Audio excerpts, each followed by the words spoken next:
আসসালামু আলাইকুম। এই যে আজকে দুপুরের খাবার আমি প্লেটে সাজিয়ে গুছিয়ে নিয়েছি, এখন খাওয়া হবে। এই যে ভাত, সাথে টুকটাক অনেক কিছু আছে। এই যে কি আছে বলি।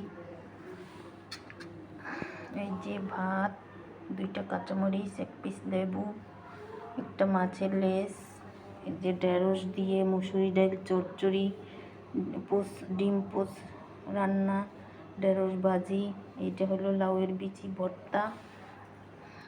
এই তো আজকে দুপুরের খাবার। আর এইটার ভিতর পানি আছে। এই তো, আল্লাহ হাফিজ।